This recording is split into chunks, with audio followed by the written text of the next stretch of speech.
Mais ceux qui croient aux livres saints, la même chose de ceux qui croient les écrits. C'est écrit dans les livres. L'histoire, l'histoire, l'histoire, gna gna, l'histoire, gna gna gna. Oui, ben, en faisant ça, on fait que répéter l'histoire, le passé au moment présent, quoi. Puis vivre dans le passé et puis pas laisser le libre champ à un avenir plus serein, quoi. Un avenir plus serein où le citoyen serait souverain. Parce qu'aujourd'hui, vous n'avez aucune souveraineté, vous n'avez pas la liberté. Hein? Aujourd'hui, maintenant, la démocratie directe, vous êtes peut-être capable d'y arriver. Peut-être il y a 9 ans en arrière, ça aurait été trop tôt, quoi. Parce que tu vois, il y a eu une élévation des consciences, une élévation de la population. C'est-à-dire que petit à petit, on a levé le rideau, levé le rideau, levé le rideau. Si on prend un exemple de 9 ans en arrière, on serait passé directement, paf, d'un coup, à la guerre en Iran, maintenant, pouf. Les gens, ils n'auraient rien compris, quoi. Ouais, donc il a fallu l'étape corona, l'étape virus. Hein, qu'est-ce que c'est avec l'étape de vaccination? Qu'est-ce que c'est que de la vaccination? Du point de vue de ton corps c'est une planète. Les virus, c'est des extraterrestres qui attaquent déjà. Hein, on peut voir ça comme ça, sur un point de vue ésotérique, sur un point de vue romantique. Voilà, si tu veux mettre des mots, hein, parce que les gens, ils croient toujours extraterrestres, des vaisseaux spatiaux, machin. Mais sur un point de vue beaucoup plus simple, un virus, ce sont des extraterrestres qui attaquent ta planète, ton système, ton corps, quoi. Ton corps est une planète dans un univers sur l'espace de la Terre, quoi. Hein, voilà, quoi. Donc, comment ils ont répondu à cette attaque extraterrestre? Par une guerre préventive. Il y a les extraterrestres sont arrivés et eux, ils ont fait la guerre préventive, quoi. Voilà. Et puis maintenant, comment en Iran, qu'est-ce qu'ils appellent de la guerre qu'il y a en Iran, là, aujourd'hui? Et puis à Gaza, puis au Liban et tout, ils disent qu'ils font une guerre préventive, quoi. Donc ils sont dans de la vaccination, quoi. Alors là, c'est pas à l'échelle humaine, c'est à l'échelle des nations, quoi. Hein, ils font une vaccination, quoi. Toi, l'air de rien, juste la mémoire, ça révèle dans les gens, quoi. Les mémoires ancestrales que l'on a des guerres passées, que ton corps, ton ADN, toi personnellement tu l'as pas vécu, mais tes descendants, s'ils ont vécu la guerre, s'ils ont vécu des traumas et tout, c'est gravé dans l'ADN, c'est laissé. Et si tu as un enfant après ce trauma ou avant le trauma, si t'as un enfant, voilà, tu as un enfant, puis après tu as un accident dans ta vie, ça te laisse un trauma, ça te laisse une cicatrice. Tu vois, c'est comme cet arbre là-bas, quoi. Hein, il y a les arbres, ils poussent tout seuls, puis celui-là, bah, tout d'un coup, il a eu un trauma, une maladie, il a eu une cicatrice sur son tronc, quoi. Bah, maintenant, les fruits, tu vois, là aussi, quoi. Les fruits qui va faire, qui va en découler, dans son ADN, dans sa génétique, il y a la trace de cette cicatrice, il y a la trace de la maladie qu'il a eue, il y a la trace de qu'il a dû lutter. Donc, il va transmettre ça à ses enfants. Il va transmettre ça à sa génétique, à sa descendance. La même chose pour toi et tes enfants. Si tu as un enfant à 20 ou si 40 ans, tu ne vas pas transmettre la même génétique. Parce qu'entre 20 ans et 40 ans, tu auras eu plein de maladies, tu auras eu peut-être un accident ou pas, et tu auras eu des choses dans ta vie qui auront eu affecté ton code génétique. 18 ans cette année, quoi. Au mois de mai, 18 ans, quoi.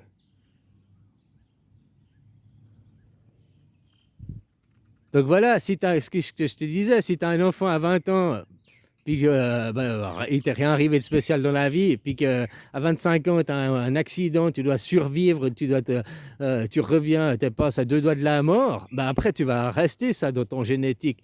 Ton corps, il va être plus fort, il va être plus endurant, plus résistant. Si tu as un enfant après, à 26 ans, après ton accident, eh ben, tu verras, un de tes enfants, ce sera le même enfant et la même génétique et tout. Mais intérieurement, un, il sera plus résistant que l'autre. Parce il aura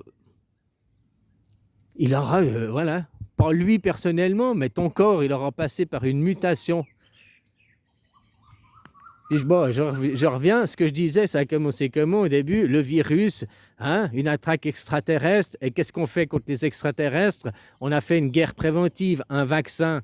Un vaccin, c'est une guerre préventive. Après, c'est des interprétations, c'est des paraboles, c'est la même chose. Parce qu'un vaccin, à la base, c'est quoi? Tu inocules la maladie, hein, qui est endormie, hein, pour fabriquer des anticorps, donc pour fabriquer une armée. Voilà quoi. Donc c'est de la guerre préventive. On t'injecte la maladie, on t'inocule une maladie, machin, en prévention pour le jour où elle t'arrivera, tu as déjà des anticorps, tu as une armée fabriquée. On t'a fabriqué des anticorps, c'est le principe de la vaccination. On est d'accord, c'est ça quoi. Donc, au point de vue des nations, c'est ce qu'on appelle la guerre préventive. Et là, ils n'arrêtent pas de parler avec l'Iran et tout, ils font une guerre préventive. Et je t'ai dit, il y a un an en arrière, l'Iran et les États-Unis, s'ils s'attaquent, s'ils se font la guerre, c'est qu'ils sont amis. Tu ne feras jamais la guerre à un vrai ennemi parce que tu ne sais pas quand la guerre, elle finit, quoi. Donc, tu fais la guerre à un ami, puis tu t'es arrangé d'abord, tu t'es arrangé et mis d'accord sur tes désaccords, quoi. Et puis, je t'ai dit ça, puis je t'ai dit, dans un mois, s'ils sont amis, dans un mois, ils font la guerre. Ils ont fait la guerre un mois et demi après. Hein? Voilà, la guerre des 12 jours, quoi. Donc, pour moi, c'est la preuve qu'ils sont amis. Et aujourd'hui, ce qui se passe en Iran, c'est une preuve de leur amitié, c'est une preuve de leur amour. Il y a 9 mois en arrière, ils étaient amoureux. Hein, la preuve de leur amour, ils ont fait boum boum, ils ont tiré un coup, la guerre des 12 jours. Et maintenant, 9 mois après, c'est l'enfantement, c'est les douleurs de l'enfantement. Pour enfanter quoi? Au point de vue de la nation, de la mondialisation, la démocratie directe. L'apocalypse, mais on va pas le faire, l'apocalypse, on est dans une guerre préventive, parce que le vrai apocalypse est déjà arrivé il y a 180 ans en arrière. Et puis, il y a 100 ans en arrière, en 1840, en 1948, 47, il s'est passé quoi? Israël, machin et tout, la fin de la Deuxième Guerre mondiale, ça c'était 1h du matin. Puis maintenant, en 2047, 48, ce sera 2h du matin. Maintenant, on est à 1h45, 1h05, 20 ans avant, sur 100 ans, ça fait encore... ouais, on est à 1h45 du matin. Mais de l'Apocalypse, minuit, 1847, 1847, c'était 23h90. C'était 23h54, c'était juste avant l'Apocalypse. 23h47 qui a donné quoi? À 1948, la nouvelle constitution suisse, la démocratie directe, la prolongation, le nouveau jour. 2 minutes avant, 3 minutes avant, 5 minutes avant minuit, tu savais déjà que... On le sait, tu sais déjà, même maintenant, là, à 6h du matin, tu sais déjà que demain va exister, quoi. Voilà, je veux dire, le futur, on sait qu'il existe, le passé n'existe plus. Le passé, il est mort, il ne reviendra plus, quoi. À part dans la tête des gens qui veulent le faire revivre, qui veulent rester dans la haine, vengeance et colère, Premier Testament, vengeance et colère. C'est que le passé, c'est que le passé. Dans la Bible, il y a Premier Testament, vengeance et colère, c'est tous ceux qui vivent dans le passé, les rancœurs du passé. Tu as Jésus, le moment présent, et puis tu as le Deuxième Testament. Le Deuxième Testament qui est de partage, qui est du communisme, hein, un monde d'égalité, d'équité, tout ça, c'est le Deuxième Testament, c'est le futur. On vise à un monde meilleur, à une amélioration du monde, à une amélioration des conditions humaines. On ne va pas aller vers un despote et puis un dieu imaginaire et tout ça. On a fini ça. On utilise tous les 100 ans, il y a une piqûre de rappel, quoi. C'est une vaccination, c'est une guerre. Tout ça, c'est juste pour rappeler des souvenirs. Comme je te disais, Trump, il sait très bien qu'il part perdant. Hein? Il part pour ne pas gagner, parce que le but n'est pas de gagner la guerre, le but c'est d'arrêter les monarchies. Et les derniers endroits où il y a des monarchies, hein, là-bas, c'est tous des monarchies, des sultanats. avec des dieux imaginaires, machin. C'est encore vraiment les vieux empires, quoi. Les travailleurs là-bas, ils font venir des travailleurs étrangers, ils leur privent de leur passeport. T'as vu aux Émirats arabes pour construire Dubaï, Doha, tous ces pays.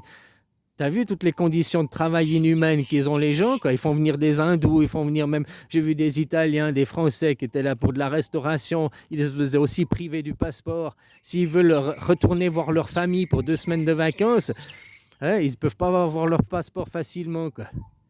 Puis t'appelles ça, ouais, c'est le modèle, Dubaï, liberté d'expression. Ah, Dubaï, c'est un modèle. Modèle de la stupidité, quoi, de la connerie. Hein. D'ailleurs, tous les cons, les influenceurs, tu les retrouves tous à Dubaï, quoi. Ah, puis maintenant, vu que Dubaï, ils foutent tout, ils foutent le camp à Bangkok, quoi. Ah, c'est con, ils débarquent ici, maintenant. Ils vont venir nous faire casser les couilles ici, quoi. Ah, voilà, quoi. Je dis vivement que ce monde, il tombe, quoi.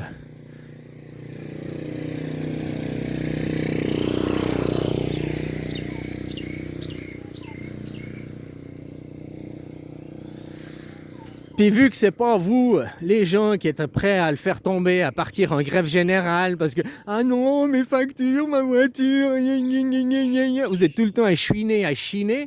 Heureusement qu'il y a des gens comme Trump qui, ok, il a des casseroles, on va l'obliger, ou on l'oblige, oui ou non. Peut-être il le fait aussi très consciemment, de perdre pour ramener justement à la fin de ce monde de Dieu et de maître, d'impérialisme, ou l'impérialisme américain, quoi. Tu vois, c'est comme Macron, si je te dis, Macron, s'il veut sauver les honneurs, pour laisser des lignes dans les livres d'histoire, il a qu'à arrêter la République. Il signe un décret, fin de la 5e République, début de la première démocratie française. Il n'y a plus de président, il n'y a plus de Premier ministre, parce que nous sommes en anarchie, il n'y a plus de hiérarchisation. Hein, c'est une démocratie semi-directe, on copie le modèle suisse. Et là, Macron, dans les livres d'histoire, il ne va pas rester comme le pire président qui aura vendu Alstom, qui aura vendu le nucléaire aux Américains, qui aura foutu le bordel, hein, qui aura privilégié les... Non, il restera dans les livres d'histoire comme le président qui a mis fin à la République, qui a mis fin à la monarchie, quoi, déguisée, pour rentrer dans une vraie démocratie. Et son nom restera comme un héros dans les livres d'histoire. Je te dis, Macron, il peut faire ça, quoi. Et Trump, si c'est ce qu'il est en train de faire, il est en train de démonter l'État et la religion. Normalement, en Amérique, la religion n'interfère plus dans l'État, mais on voit qu'il y a toujours une certaine religion qui interfère. Hein? Voilà, quoi. Mais je pense qu'aussi Israël, tu sais, c'est des piratés, ils sont athées, les Israéliens. Et il y a les orthodoxes, machin et tout. Oui, mais c'est pas les dirigeants. Les dirigeants, ils sont piratés, quoi. Et piratés dans les deux sens du mot. C'est les pires athées que tu peux trouver sur la planète, puis ils sont piratés. Ils sont piratés de l'intérieur, quoi. Voilà, quoi. Ben, si ça se trouve, ils font tout ça, tout ce bordel n'est que pour justement arriver dans un monde de ni Dieu ni maître. Plus personne sur la planète voudra d'un shérif mondial, plus personne sur la planète voudra d'un monothéiste. Parce que tout ça vient depuis le monothéisme. Depuis qu'il y a eu l'invention du monothéisme, il y a 3500 ans en arrière, c'est depuis là qu'il y a eu la première guerre. Trace d'histoire écrite, hein.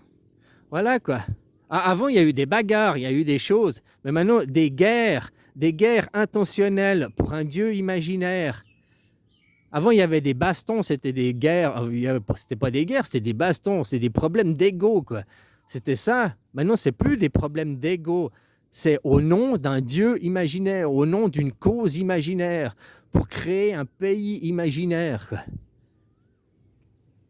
C'est le monde de la schizophrénie, quoi. Puis après, ils vous élèvent dans du sophisme. Le sophisme, c'est, je te dis, bah, t'as vu ça? Non, ça, c'est pas le bananier. Le bananier, c'est ça, c'est le poteau électrique, c'est ça. Ça, c'est pas un poteau électrique, c'est un bananier. C'est un bananier numérique. Mais oui, t'as vu, c'est un bananier numérique. Ben voilà, si après toi tu me crois que c'est bananier numérique, c'est ça, et puis que c'est pas ça les bananiers, machin et tout, t'es dans le sophisme, comme croire que la France est une démocratie. T'as jamais ouvert un dictionnaire de ta vie, quoi, c'est tout. Faut plus perdre du temps à discuter avec ces gens, c'est juste des cons, quoi. Voilà. Les cons, bah, ils sont cons, c'est de leur faute, hein.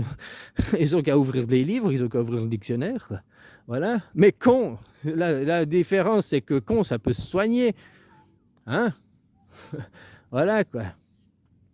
C'est-à-dire qu'eux, les suprémacistes, où ils parlent de couleur, où ils parlent de machin, c'est tous des trucs que tu peux pas soigner, puis tu y es pour rien, quoi. Voilà, quoi.